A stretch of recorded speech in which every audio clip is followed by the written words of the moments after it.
সরু সরু পটল কেটে পটলের এই রেসিপিটা কি কখনো বানিয়েছেন?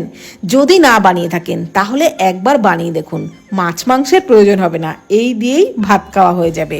তো কড়াইয়ে অল্প জল গরম করে নিয়েছিলাম, তার মধ্যে হাফ কাপ মতো মসুর ডাল, সামান্য একটু হলুদ দিয়ে ডালটাকে সিদ্ধ করে নিয়েছি। একদম শুকনো শুকনো করেই কিন্তু ডালটাকে সিদ্ধ করতে হবে, তাই জলটা অল্প দিতে হবে। তারপর কড়াই সর্ষের তেলের মধ্যে ওই সরু করে কেটে নেওয়া পটলগুলো একটু হলুদ আর লবণ দিয়ে বেশ লালচে করে ভেজে তুলে নিলাম। তারপর কড়াইয়ে আরও একটু সর্ষের তেল দিয়ে তার মধ্যে দিয়ে দিলাম কালো জিরে আর কুচিয়ে রাখা শুকনো লঙ্কা, এগুলোকে একটু নেড়েচেড়ে দিয়ে দিলাম রসুন কুচি। তারপর রসুনটাকেও লো ফ্লেমে নাড়াচাড়া করে একটু ভেজে দিয়ে দিলাম পেঁয়াজ কুচি, পেঁয়াজটাকেও একটু ভাজা ভাজা করে নিয়ে দিয়ে দিলাম টমেটো কুচি, অল্প লবণ দিয়ে ঢাকনা চাপা দিয়ে টমেটোটা সফট করে নেওয়া পর্যন্ত ভেজে নিলাম। টমেটো একদম সফট হয়ে গেলে দিয়ে দিলাম কুচিয়ে নেওয়া কাঁচা লঙ্কা।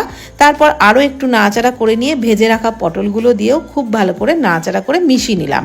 তারপর দিয়ে দিলাম সিদ্ধ মুসুর ডাল, আর ডালটাকেও সমস্ত কিছুর সাথে নাড়াচাড়া করে খুব ভালো করে কিন্তু ভেজে ডালের জলটাকে একেবারে শুকিয়ে নিতে হবে, তবেই এটা খেতে দারুণ লাগবে।